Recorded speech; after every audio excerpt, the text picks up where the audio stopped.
Upimaji wa kitaifa wa darasa la 4 SFNA 2025 utafanyika kwa siku mbili, tarehe 22 na 23 Oktoba mwaka huu katika jumla ya shule 20,517 Tanzania bara, ikiwa ni ongezeko la shule 448 ikilinganishwa na mwaka 2024. Katika upimaji huu, jumla ya wanafunzi 1,582,140 wamesajiliwa, ambapo wavulana ni 764,290 sawa na 48%, na wasichana ni 817,850 sawa na 52%.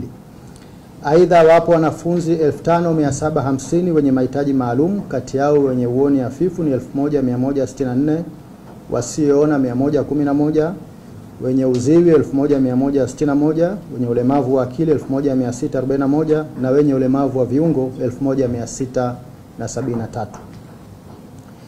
Ndugu waandishi wa habari, kuanzia mwaka 2025 wanafunzi wa darasa la 4 watafanya upimaji wa kitaifa kwa mara ya kwanza kwa kuzingatia sera ya elimu na mtaala ulioboreshwa, ambapo watafanya masomo 6 ya msingi: sayansi, hisabati, jiografia na mazingira, sanaa, michezo, Kiswahili, English language na historia ya Tanzania na maadili.